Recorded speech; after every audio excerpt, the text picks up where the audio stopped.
जय हिंद साथियों स्वागत करता हूं आप सभी का अपने यूट्यूब चैनल पर। साथियों, आज इस वीडियो में हम आपके लिए एसएससी के लिए इम्पोर्टेंट क्वेश्चन लेकर आए हैं। जो क्वेश्चन सभी क्वेश्चन सेलेक्टेड इम्पोर्टेंट और गोल्डन क्वेश्चन होने वाले हैं और सभी क्वेश्चन हमने इस वीडियो में ऐसे रखे हैं जो आपसे कहीं ना कहीं पिछले एग्जामों में पूछ लिए गए हैं और इनकी आगे भी पूछे जाने की संभावना है। और ये क्वेश्चन जो है एसएससी इन क्वेश्चनों को बार बार रिपीट करती है, तो आपके लिए ये क्वेश्चन बहुत ही ज़्यादा इंपॉर्टेंट बन जाते हैं अगर आप एसएससी के किसी भी एग्जाम की तैयारी कर रहे हो।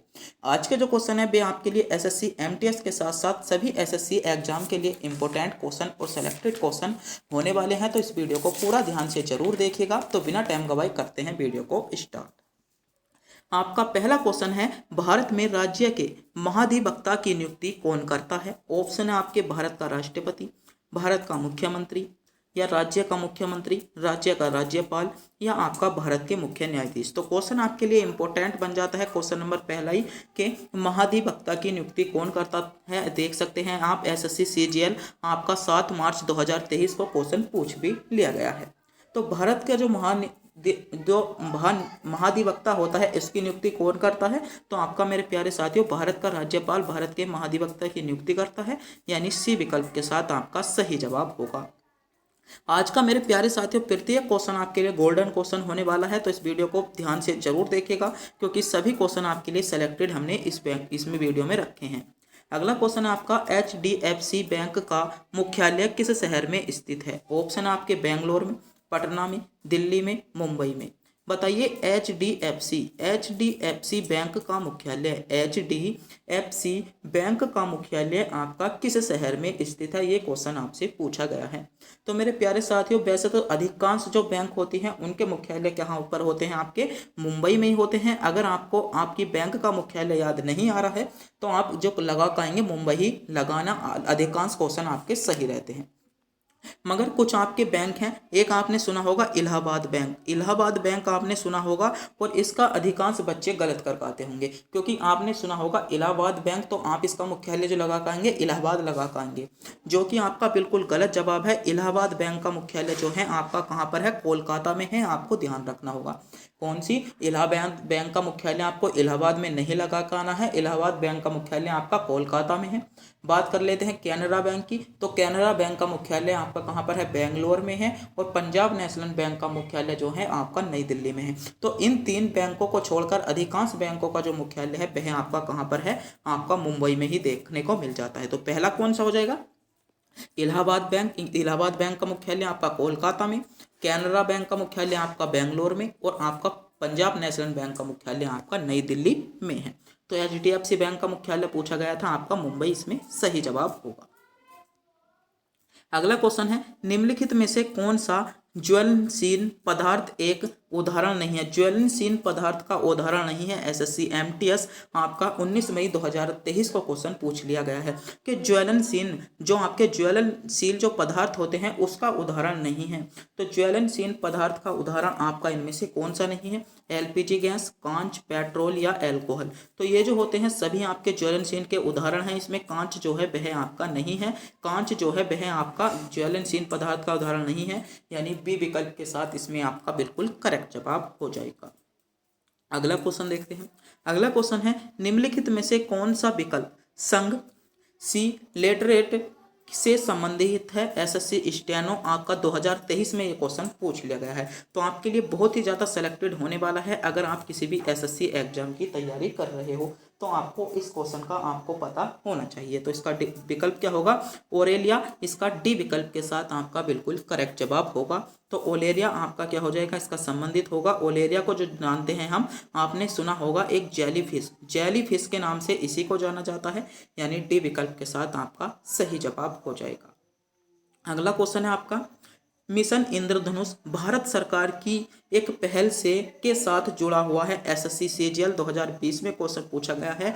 मिशन इंद्रधनुष भारत सरकार की एक पहल के साथ जुड़ा हुआ है। ऑप्शन टीकाकरण के साथ, राजमार्ग विकास के साथ, डिजिटल आपकी इसके साथ, या स्वच्छता के साथ। तो बताइए आपका जो मिशन इंद्रधनुष है, मिशन इंद्रधनुष मेरे प्यारे साथियों पहले आपको पता होना चाहिए मिशन इंद्रधनुष कब शुरुआत हुई थी इसकी? तो इसकी शुरुआत आपकी 25 दिसंबर 2014 को हुई हुई थी। किसकी?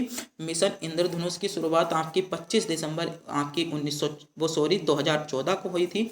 और इसका जो आपका एक किससे जुड़ा है, तो ये मेरे प्यारे साथियों आपका टीकाकरण से जुड़ा है। आपको ध्यान रखना होगा, ए विकल्प आपका सही जवाब होगा। बहुत ही ज़्यादा इंपॉर्टेंट क्वेश्चन आपके एग्जाम के लिए होने वाला है।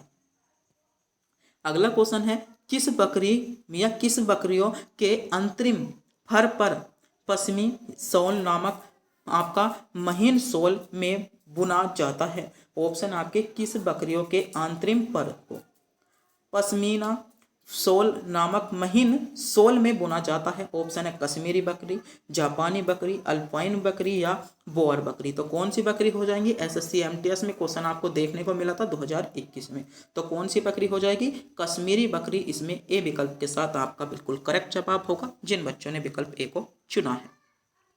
अगर मेरे प्यारे साथियों आप भी इन क्वेश्चनों का जवाब जानते हैं तो हमारे बताने से पहले कमेंट बॉक्स में भी इन क्वेश्चनों का जवाब बता सकते हैं। अगला क्वेश्चन है, बांसुरी वाद्य यंत्र किस प्रकार के वाद्य यंत्रों की श्रेणी में आता है? एसएससी सीएचएसएल आपका 22 मार्च 2023 को जो एग्जाम हुआ था उसमें क्वेश्चन पूछा गया है कि बांसुरी वाद्य यंत्र आपके किस प्रकार की वाद्य यंत्रों की श्रेणी में आता है? ऑप्शन है सुश्रा वाद्य यंत्र, अवनर्द वाद्य यंत्र, धन वाद्य तत्व। तो बताइए किस में आता है? तो ये जो आता है सुशिर वाद्य यंत्र में आता है, यानी ए विकल्प के साथ इसमें आपका बिल्कुल सही जवाब होगा। अगला क्वेश्चन है, भारत में गजल गाने की परंपरा द्वारा स्थापित की गई। तो भारत में गजल गाने की परंपरा आपकी किसके द्वारा स्थापित की गई? ये क्वेश्चन आपसे एसएससी सीजीएल एसएससी सीएचएसएल 2022 में क्वेश्चन पूछा गया है कि भारत में गजल गाने की परंपरा किसके द्वारा स्थापित की गई थी? ऑप्शन है हजरत अली, हजरत अमीर खुसरो या निजामुद्दीन के द्वारा। बताइए, इनमें से 4 विकल्प आपके सामने शो हो रहे हैं, सोचिएगा, समझिएगा, इस क्वेश्चन का जवाब बताइएगा कि भारत में गजल गाने की परंपरा जो स्थापित की गई थी मेरे प्यारे साथियों आपकी किसके द्वारा स्थापित की गई थी? तो भारत में जो गजल गाने की परंपरा स्थापित की गई थी मेरे प्यारे साथियों, वह आपकी हजरत अमीर खुसरो द्वारा की गई थी। किसके द्वारा की गई थी? हजरत अमीर खुसरो द्वारा की गई थी, यानी विकल्प बी के साथ इसमें आपका सही जवाब हो जाएगा। और एक आपसे बहुत ही ज़्यादा इंपॉर्टेंट क्वेश्चन पूछा जाता है, कव्वाली के जनक। कव्वाली के जनक किसे कहा जाता है? तो हजरत अमीर खुसरो को ही कव्वाली का जनक कहा जाता है। इस क्वेश्चन को आपको ध्यान में रखना होगा, बी विकल्प इसका आपका सही जवाब होगा कि कव्वाली का जनक। तो कव्वाली का जनक आपका हजरत अमीर खुसरो को ही कहा जाता है।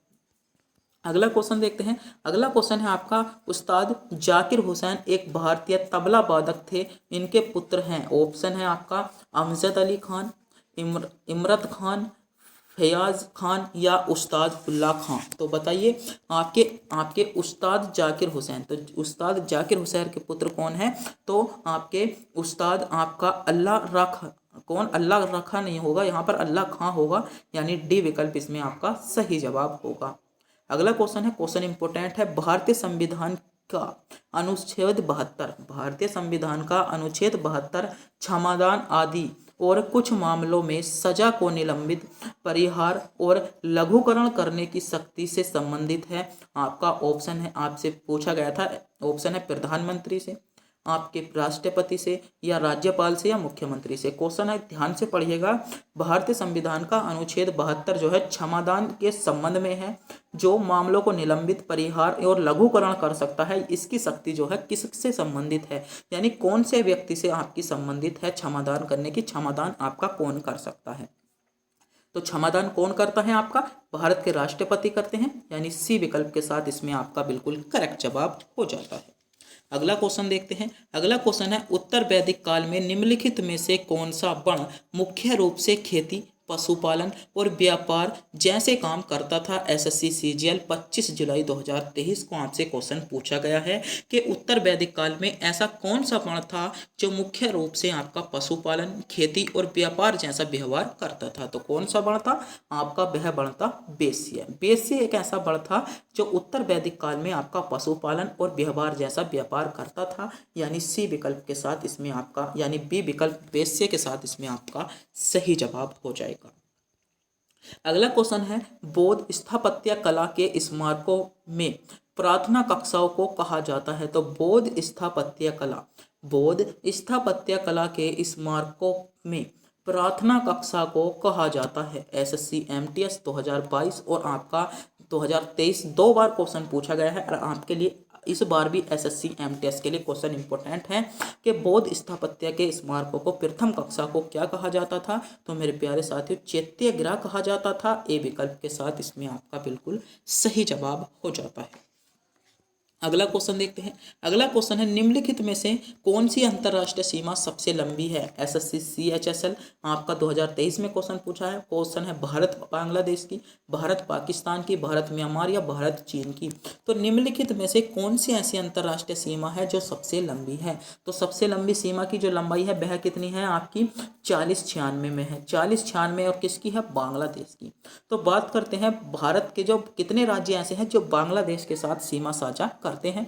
तो आपके 5 राज्य हैं, आपको पांचों के बारे में पता होना चाहिए।